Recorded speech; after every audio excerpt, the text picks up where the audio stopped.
Bonjour, Demain en Limousin vous propose aujourd'hui une émission un petit peu spéciale en partenariat avec le GRAL, le groupement des radios associatives du Limousin, qui compte 9 radios sur le territoire, dont l'une sur l'agglomération de Tulle et d'Égletons, donc en Corrèze, c'est Bram FM. Et c'est avec Bram FM que l'on vous propose cette émission aujourd'hui.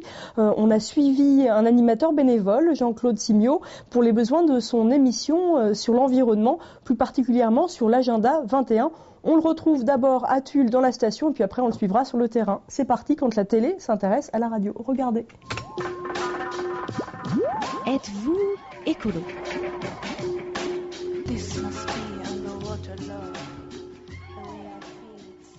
Bonsoir, Jean-Claude Simiot vous accompagne toute cette heure pour cette émission Environnement Santé. Êtes-vous écolo ? Nous allons donc commencer cette première partie avec une découverte de ce que c'est qu'un agenda 21.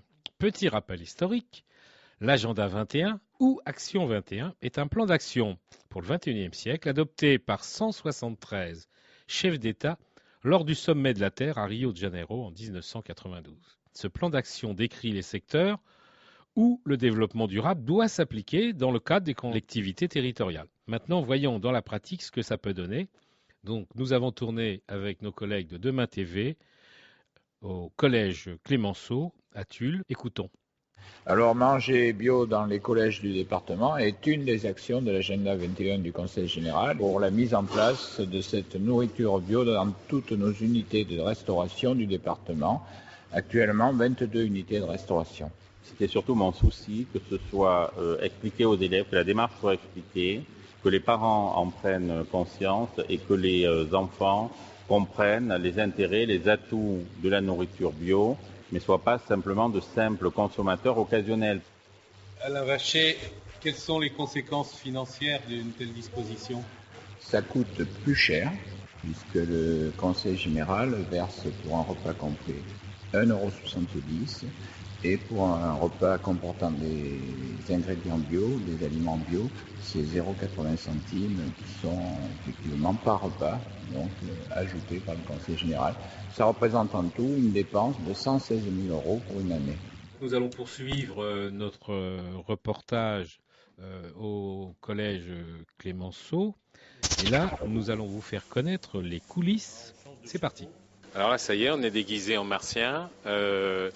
On est donc rentré sur la nouvelle planète, la planète cuisine du collège Georges Clémenceau. Et donc on a des martiens autour de nous qui ont pris maintenant l'habitude peut-être de servir des produits bio. Ça va faire 1 an qu'on fait les produits bio. Et donc on sert ça aux enfants une fois par mois, un repas complet. Et des fois il y a des ingrédients bio. En quelques menus, une fois par semaine. Et alors comment on différencie les carottes râpées bio des pas bio ? Râpées on ne le voit pas, c'est avec Jérémy, on le voit à la livraison en fait. Alors Jérémy, les carottes du commerce on va dire sont toutes droites, toutes régulières, que bio, mais il y a plus d'imperfections, donc plus de travail sur le légume. L'imperfection, c'est simplement qu'elle ressemble à des carottes, quoi. On va dire. Voilà. Pas des carottes, qu'on reçoit sous sachet, où on voit vraiment que ça vient du jardin. Quoi. Et vous les mangez, vos repas bio, et ça vous fait quoi ? Rien. Mais si, ça fait bien. Dedans, ça fait bien. Parce qu'à la maison, c'est bio. Voilà, oui, comme le jardin, voilà. Comme le jardin. Voilà. D'accord. Et donc tout ça, ça se passe là, dans ce beau local. Et puis, donc les élèves vont probablement arriver dans quelques instants. Donc la cuisine se fait ici. Bonjour.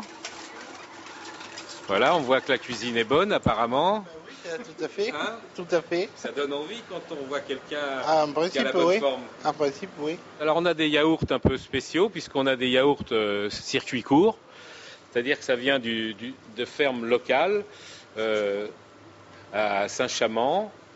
C'est pas labellisé bio, mais c'est du circuit court. Ça veut dire que si cette personne voulait avoir son label, il faudrait qu'elle fasse la démarche.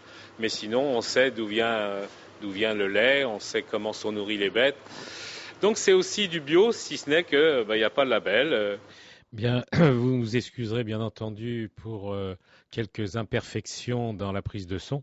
Maintenant, nous allons nous diriger vers, on peut appeler ça la banlieue de Brive, proche de Terrasson, où Jean-Marc Bru, le maire de Cublac justement, nous présente l'agenda 21 de cette modeste commune. Et puis ensuite, nous verrons un des projets qui pourrait concrétiser certains des souhaits qui étaient exprimés dans la synthèse d'évaluation suite à l'audit réalisé le 1er février 2010. Bonjour Monsieur le maire. Bonjour Monsieur Silvio. Vous allez bien? Ça va. On avait donc prévu aujourd'hui de se voir pour parler de l'agenda 21 de la collectivité, qui est terminé, je crois. L'agenda 21 et le développement durable en général, c'est essentiellement 3 axes. Donc pour moi, le social qui est très important dans nos communes rurales, mais aussi l'économique, même si on en a peu sur la commune, et bien évidemment l'environnemental. Dans les finalités qui ont été proposées, il y avait ces questions d'hébergement, de produits frais locaux, de logements sociaux, d'intégrer les critères environnementaux dans les projets futurs. Et donc, il y a peut-être une réalisation qui correspondrait à l'une de ces finalités, qui est la création peut-être d'un écoquartier pour seniors autonomes. Alors c'est un terrain, vous voyez, qui est très proche du bourg. C'est un terrain qui avait été retenu, comme je vous disais, dès 2002 ou 2003 pour accueillir une maison de retraite. Maison de retraite de type EHPAD, donc avec lit médicalisé. On s'est un petit peu résigné à s'entêter sur ce projet-là, puisque si on se fie au schéma de gérontologie départementale et encore plus au schéma de gérontologie régionale, la Corrèze est excédentaire a priori en nombre de lits médicalisés.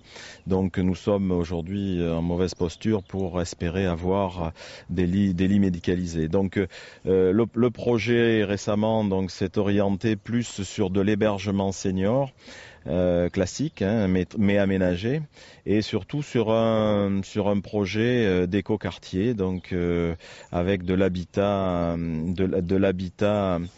écologique, économique, donc qui est donc dans le but de bien évidemment que cet hébergement coûte le moins cher possible, donc aux aux seniors qui pourront y résider. Là, c'est plus pour une population qui recherche un habitat mieux adapté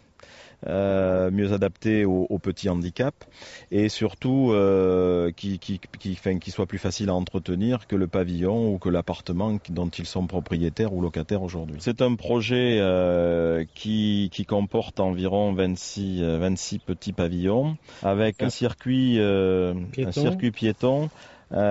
Qui est quand même assez favorisé, qui nous permet de déboucher dans un secteur de la commune qui va être dédié aux piétons lui aussi, c'est la place du Bourg. C'est une zone de rencontre, c'est une zone festive, et c'est aussi une zone où les gens doivent se sentir en sécurité. Voilà. Donc la voiture y passe certes, mais elle ne sera pas prioritaire. Ce sont des maisons à structure bois. Ce sont des maisons à structure bois. D'accord. Avec toit, pourquoi pas toit végétalisé, comme le montre la photo. D'accord. C'est au moins des toits terrasses, si c'est pas des toits végétalisés. Avec aussi l'idée de positionner des panneaux photovoltaïques pour rendre ces habitations autonomes en électricité. Alors ce projet rentre tout à fait dans le cadre de l'agenda 21, puisque sur le volet social, on fait de l'hébergement senior, voire peut-être un peu plus que de l'hébergement, voir comment ça peut se fonctionner au niveau des prestations, de l'incitation à certains intervenants ou intervenants dans le médico-social, donc à venir proposer leurs services. Après, sur le plan économique, on construit, donc automatiquement des entreprises vont travailler pour le réaliser. Et puis sur le plan environnemental, je pense qu'on est tout à fait dans le cadre, puisque c'est de la construction bois, c'est de la construction, on espère, autonome. Il y a des projets donc de potager et on va dire de s'engager un peu plus sur l'environnement par la valorisation du terrain sur son ensemble, et puis peut-être aller vers pour certaines personnes, pourquoi pourquoi pas une autonomie potagère. Hein. Donc je pense qu'on est tout à fait dans le cadre environnemental aussi. Voilà. Et puis bien sûr, c'est un service supplémentaire pour la population locale. Ça aussi, c'est dans l'agenda 21. C'est un maintien de la population. Je pense même que ça sera une évolution de la population. Je pense déjà que Cublac a gagné pas mal d'habitants dans les 10 dernières années, mais bon, je pense que c'est 26 pavillons de plus un lotissement qu'on est en train de finir de viabiliser. Je pense que c'est un nouvel apport de population qui devrait venir sur la commune.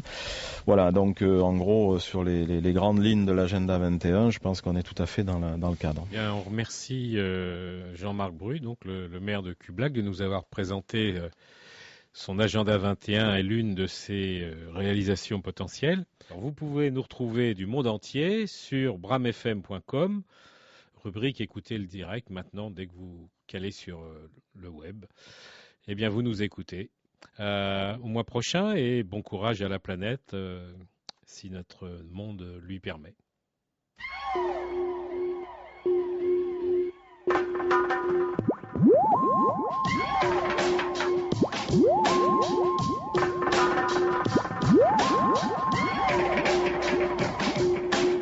This must be underwater love. The way I feel it sleeping all over me. This must be underwater. Alors vous pouvez réécouter cette émission en entier, l'émission de Bram FM, elle dure 1 heure sur le site internet de Bram FM et vous pouvez aussi revoir cette émission sur notre site à nous, demain.fr, en vidéo à la demande. Voilà, je vous dis à demain pour plein d'autres émissions en Limousin et sans doute d'autres émissions réalisées en partenariat avec Bram FM ou avec une autre radio du Graal, du groupement des radios associatives du Limousin. Ciao!